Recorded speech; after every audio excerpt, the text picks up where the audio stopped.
And wonderful. All right, you're good to go. Thank you. Hi, welcome to our presentation. The title of our presentation is Unlocking Relations in Classical Chinese Text, AI-Driven Approaches to Linked Data Conversion. This presentation was based on the research done by the Chinese Historical Places Project Group.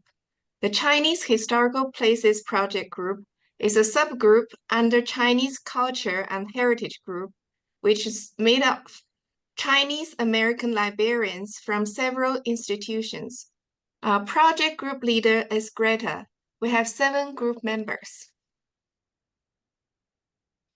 Chinese historical places are challenging to code in a consistent data model due to changes in names, administrative boundaries, administrative units, and geographical locations. Various data models on platforms like Wikidata approach this differently. Some separate place names and locations, while others consolidate them. The research of the Chinese Historical Places Project aims to explore different RDF data models for Chinese historical places on Wikibase instance. The goal of the project is to address the lack of best practices and research for representing Chinese historical places on Wikidata and develop best practices for implementing different data models for Chinese historical places in Wikidata. The data sources for our projects is China Historical Geographic Information System, abbreviated as CHGIS, developed by the Harvard Yanjing Institute and other universities. The China Historical Geographic Information System provides spatial and temporal data on Chinese historical administrative units. The platform that we used in our project is Wikibase, a cloud-based platform provided by Wikimedia. This project utilizes free Wikidata instances hosted by Wikibase Cloud. Artificial intelligence is an exciting new development that has the potential to transform how we do research. The integration of AI in our research process has been a significant game changer in terms of efficiency and productivity. Greta and Eric will now talk about the use of AI in our research process. As Li Hong mentioned, the goal of our project is to describe Chinese historical places in linked data format based on data from the China Historical Geographic Information System, which is also called CHGIS. Our data source provides straightforward structured information for some basic info like place name, administrative unit, their parental units, time span, and geolocation. However, the database is now designated to capture sequential changes in place names or place mergers. Like name alternations are not represented in the above structured data part. Instead, they're reflected in unstructured text data written in classical Chinese, requiring us to read between the lines to track displaced changes. This information is important as we do want to make them available on our Wikibase instance. We've tried to processing this data manually, but it's time consuming and we still make mistakes even as native speaker. So we aim to leverage generative AI to extract sequential change relationships in the form of subject, predicate, and object triples for places from the provided classical Chinese text. The extracted triples will then be converted into RDF triples with URIs, which will be used to describe the places in our Wikibase instance, as demonstrated in the text box in the screenshot. By completing these 2 steps, we transform the textual data into linked data. One text data may describe multiple places, as it shows in this example. We want the generative AI to be able to use our designated one place as the subject, and extract triples to describe the place based on the provided text, and only use the predicates and qualifiers we provide to describe the place. Triples are the fundamental building blocks used to express relationships between data points. We limited the properties and qualifiers to prevent the AI from providing more information than necessary. Let's walk through an example. Suppose we're only interested in replaced and replaced by relationships and want to use the qualifier start time to indicate the time of the name change occurred. We have two sentences from this description of Nguyen County. One states that Nguyen County's name was changed to Xiao County in 585 BCE. The second sentence indicates the name of Nguyen County was changed to Anding County in 586. In that case, we only need triples formed with Nguyen County as the subject, using the predicates replaced and replaced by, filled with values supported by the text. And additionally, we'll include the start time as the qualifier too, and the change of the name change happened at the time of the change as the value, as this two triple shows. We evaluated several generative AI models currently on the market, including Baidu's ERNIE 3.5 and 4.0, alongside others. Using the same data source, we compared the AI-generated outputs with our manually processed results, focusing on both accuracy and completeness. For the sake of time, we have included the prompts and results in this Google Doc down below. Among the model tested, Baidu ERNIE 3.5 performed the best, and followed by ChatGPT 3.5. And based on this valuation, we chose to proceed with ERNIE 3.5. So now I'm going to go over some specific details on how we operated the large language model to help us extract triples from the historical Chinese source text. So as Greta mentioned, we found that ERNIE, which is the large language model developed by Baidu in China, performed the best. Now, because almost all of these LLMs, no matter whether they were developed in the US, like ChatGPT or Claude, or ERNIE developed in China, they're all closed source. So meaning these companies do not disclose what training data they use to train the LLMs.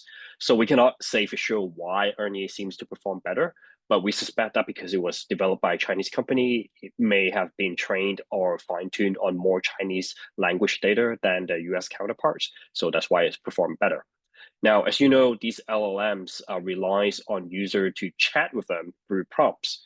So a well-crafted prompt can actually do a lot in terms of information retrieval from a given piece of text. So this is what our prompt looks like. Now, notice that we're using Chinese to write it because we think this makes more sense given that our source text and the expected output are both Chinese language. So I expect many of you in the audience may not know Chinese, so we have prepared a translated version of the prompt, which I will show in the next slide. So but before we look at that, let's first take a look at how we structure our prompt. So here you can see that our complete prompt contains two parts. So the instruction, which is enclosed in red dot box at the top, and an example of input-output pairs shown inside the blue dotted line, which we would like the LLM to use as a reference so that it will output the result exactly the way we want it to. So I've translated the instruction in English here, so you can get a gist of what we are instructing the LLM to do. In the interest of time, I will not recite all the instructions, but as you can see for some of them, they are highly specific with a lot of details. Okay, so this is a result of our iterative testing of the prompt. So in the beginning, we started with just a very simple instruction, as you can see from the first statement, extract the triples with a specific place name as the subject based on the provided classical Chinese text. But as we observed that what kind of output it spits out and how they deviate from our desired output as shown in the example pairs, we added more specific instructions. Okay, so for example, one simple one is like the add a book title marker, okay, which is highly specific to the Chinese written language. Also notice that in addition to asking it what to do, we also tell it what not to do. Okay, so again, they are very highly specific to address the mistakes that we observe Ernie makes during the testing of the prompt. So the second part of the prompt is the input-output example, which we want the LLM to follow. Now, because the source text is in classical Chinese, so I didn't really translate them to show the audience. But those of you who are familiar with linked data may recognize that in our example output, we are asking the chatbot or the Ernie, the large language model, to output triples consisting of the typical subject-predicate-object relations. So finally, after we have crafted and our prompt, then we input the instructions into what's known as the system prompt area in the Ernie chatbot interface. So you can see on the screen here. And then in the chat area on the right-hand side, we input the new source text that we want Ernie to generate the triples for. And we repetitively do this for each and every one of the Chinese source text that we wanted to process. So let me now show you a video recording of how we did this through the chatbot interface. So on the left-hand side, you can see that we have some parameters we can play with. So this is the temperature setting. I'll explain a little bit more later. So here is the system prompt where we input the instruction. Okay, so the instructional prompt that you've seen in my slides.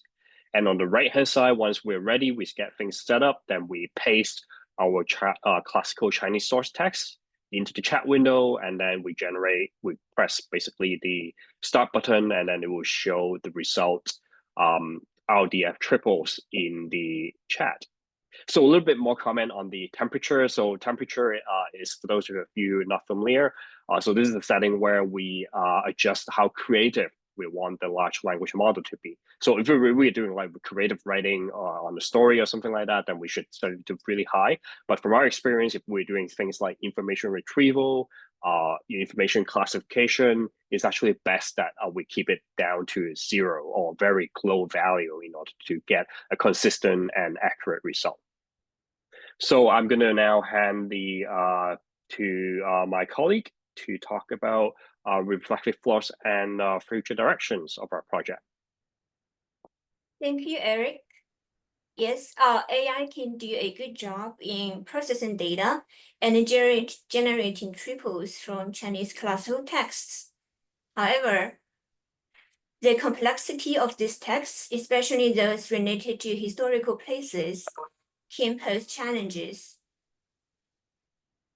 Geographical shifts and temporal changes can create ambiguities and that AI might struggle to interpret accurately. For instance, evolving place boundaries and the intricacies of historical places, administrative changes can lead to difficulties in data modeling and potential inaccuracies in AI-generated triples.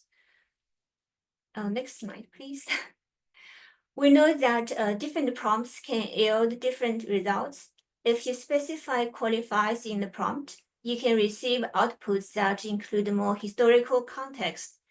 If you enforce qualifiers that align with the time frame of a dynasty or ask AI to select a dynasty from a provided list, you'll get a clearer picture of administrative changes.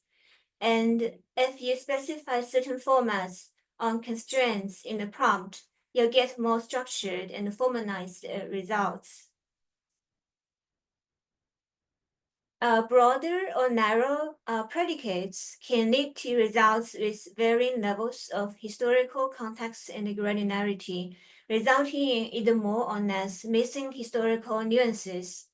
Using a standardized system such as Western years to define a Chinese dynasty, along with its area name and year, can enhance precision and interoperability, but it sacrifices data granularity and cultural richness. If needed for a project, you can limit the predicates and reinforce strict formatting guidelines to achieve desired outcomes. Next slide, please. Here are some observations. AI output based solely on the inputted data sources can help prevent hallucinations. By selecting effective predicates that align with your research needs, you can ask AI to cite sources for output review.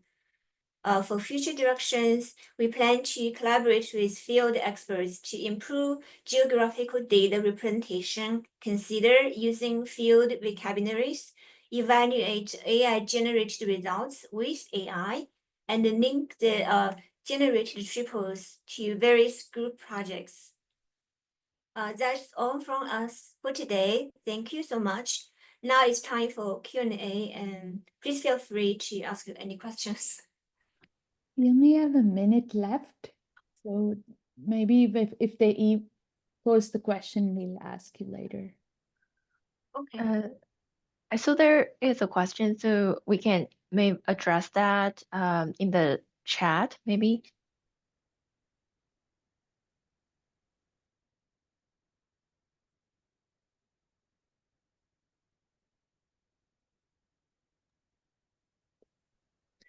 Sure, you can answer them via the Q&A, and then everyone will be able to share those out.